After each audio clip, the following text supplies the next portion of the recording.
नमस्ते। Online YouTube class में आप सभी विद्यार्थियों का स्वागत एवं अभिनंदन। मैं डॉक्टर जसराज शर्मा। उम्मीद करता हूँ आप सभी स्वस्थ और व्यस्त होंगे।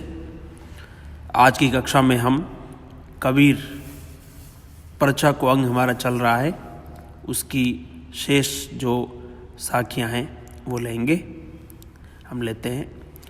जैसा कि मैंने कहा था कि पर्चा को अंग में कबीरदास जी उस अनुपम अद्वितीय जो परम जो शुद्ध चैतन्य तत्व है उस तक पहुंचने के लिए साधक जो है किस तरीके से योग साधना करता है और उसको क्या अनुभूति होती है, उसका समूचा चित्रण जो है इन साखियों में संत कबीर ने किया है।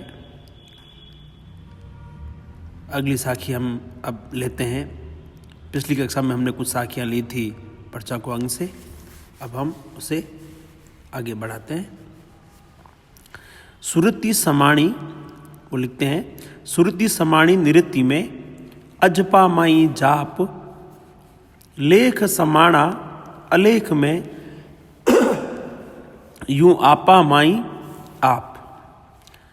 अब वो कह रहे हैं कि साधक जब परम तत्व का दर्शन करने लगता है तब जो है उसको अनुभूति होती है, और उसका वर्णन करते हुए वो कह रहे हैं कि जो बाह्य वृत्ति है साधक की, वो बाह्य वृत्ति अब अंतर्वृत्ति में समा गई है।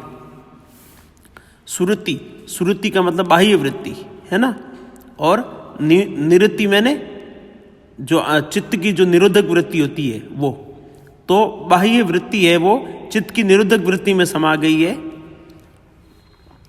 और अजपा मई जाप, जो साधक जो जप करता है वो जो जप है वो अजपा हो गया। अर्थात पहले तो जप करते समय शब्दों की आवाज़ आती थी और अब वो शब्दों की आवाज़ जो है वो शांत हो गई है। अब अंदर से जप हो रहा है, यानी उसमें किसी प्रकार का कोई शब्द की आवाज़ नहीं आ रही है।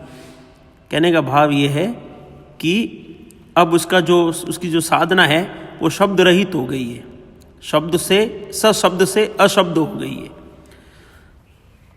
लेख समाणा अलेख में वह जो है दृश्य से अदृश्यमान हो गया है।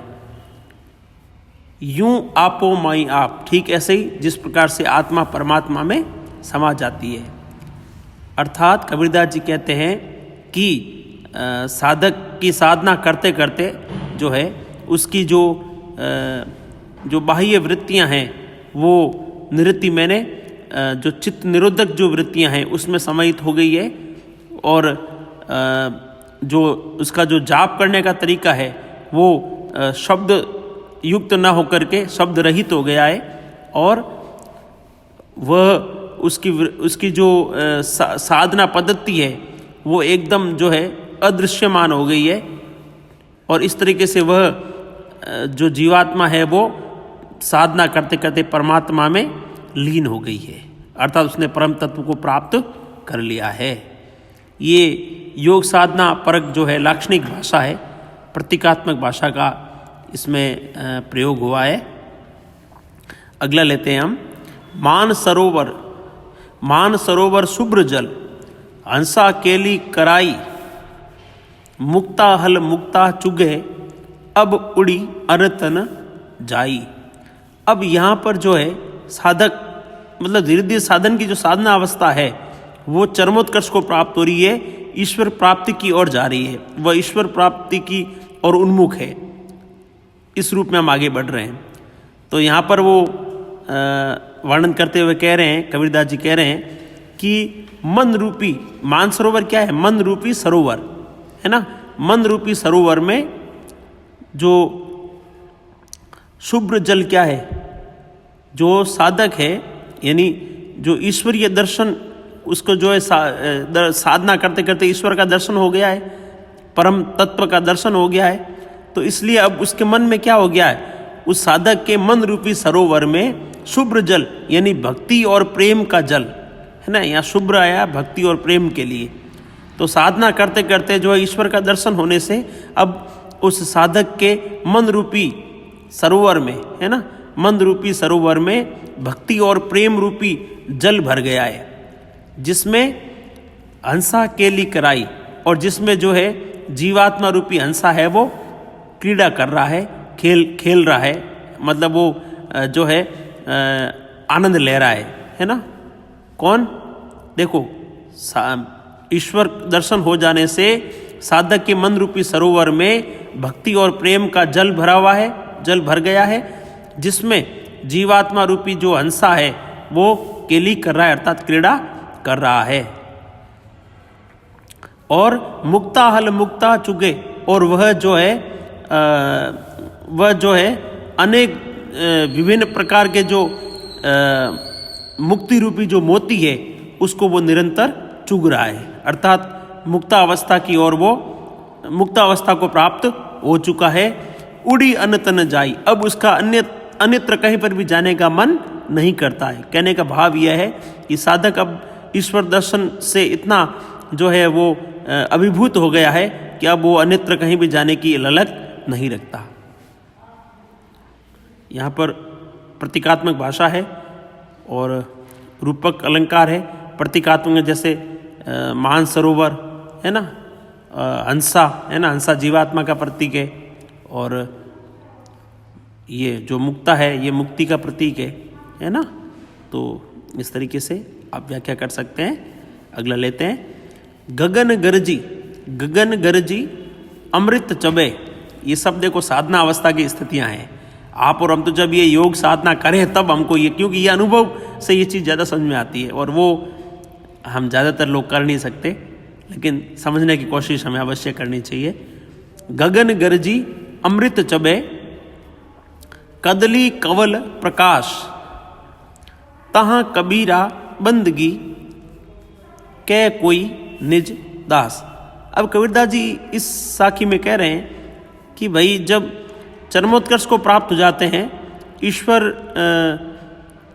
की जो साधना है, साधक की जो साधना है ईश्वर को प्राप्त करने की, वो वहाँ तक जब पहुँच जाता है तब क्या स्थिति होती है साधक की। तब वो कह रहे हैं गगन गरजी। मैंने आपको कहा था कि ऊपर सहस्त्रार चक्र के ऊपर जो है शून्य आकाश है ना, तो उस शून्य आकाश में जो है गर्जना हो रही है, जिससे अमृत चबे, जिससे अमृत रूपी जो है वर्षा हो रही है ना। जब वो ईश्वर का दर्शन होता है, वहाँ पर प्रकाश प्रज्वलित होता है, तो जो आनंद की अनुभूति होती है उसका चित्रण कर रहा है। सांगोपांग चित्रण है यहाँ पे, ये सांग रूपक है इसमें ना।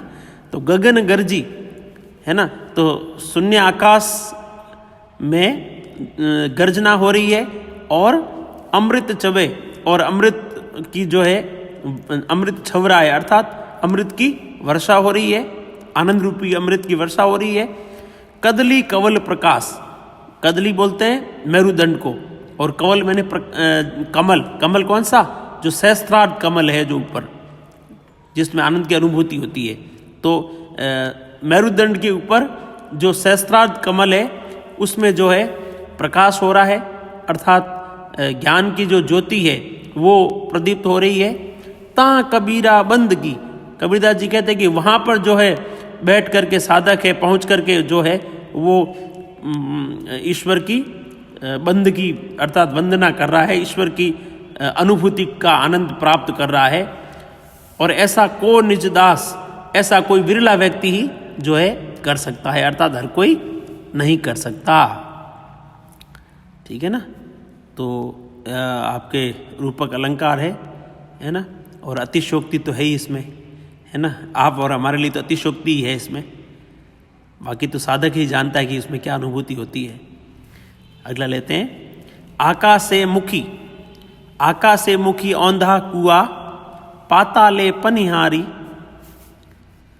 ताका पानी को हंसा पीवे, बिरला आदि बिचारी। अब जो है जब वो सहस्त्रार्ध कमल में पहुंच गया और वहाँ पर जो है एक अनुपम अद्वितीय जो पार ब्रह्म है उसकी ज्योति प्रदीप्त हो रही है, तो फिर वहाँ पहुँचने पर क्या स्थिति होती है उसका चित्रण किया है आगे एक अलग इस साखी में क्या कहा है।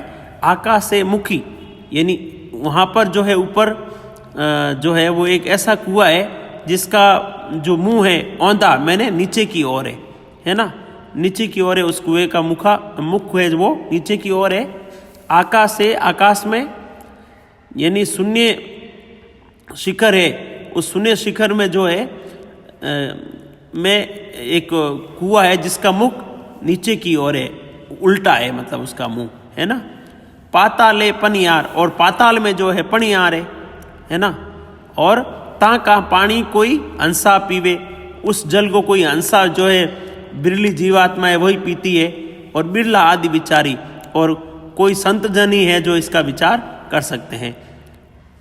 अर्थात कबीरदास जी कह रहे हैं कि जो है आकाश से मुखी औंधा कुआं, यानी कि जहाँ पर हमारे यहाँ पर जहाँ ब्रह्मरंध्र की जहाँ जो है ब्रह्मरंध्र में जहाँ पर हमें उसके ऊपर एक अमृत कुंड है ना।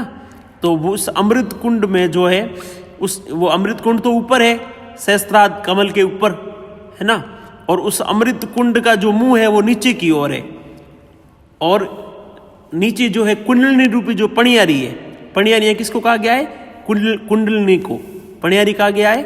और जो अमृत कुंड है, जो मेरुदंड के ऊपर जो सहस्त्रार शिखर है, उस शिखर में अमृत कुंड है, उस अमृत कुंड को औंधा कुआं कहा गया है। तो उस सहस्त्रार चक्र के ऊपर स्थित अमृत कुंड से, अमृत रूपी उल्टे कुएं से जो है वो अमृत टपक रहा है। और उस अमृत का पान है वो कौन कर रही है? पाताल में स्थित पिणेरी, अर्थात पाताल में स्थित कौन? कुंडलिनी रूपी पणियारियां जो है उस अमृत का पान कर रही है। ताका पानी कोई हंसा पीवे, और उस वे जो कुंडलिनियां हैं, वे कुंडलिनियां पणियारियां जो है, कुंडलिनी रूपी पणियारियां वो इस जल को प्राप्त कर रही है। और इस जल का पान जो है वो कोई बिरली जो कोई जो आत्मा है, जीवात्मा है, जो इस साधना अवस्था को प्राप्त कर लेती है, वो इसका पान कर रही है। बिरला आदि विचारी, और इस अर्थ पर जो है कोई बिरले ही जो है इस अर्थ पर विचार कर सकते हैं। तो उम्मीद करता हूँ थोड़ी ये कठिन अवश्य है, कुछ 3-4 शाखियाँ, लेकिन आपको समझ में अवश्य आई होगी। और आप और पढ़ते रहेंगे तो और आपका ज्ञानार्जन होता रहेगा। अगली कक्षा में हम फिर मिलेंगे, तब तक आप सभी स्वस्थ रहें। धन्यवाद।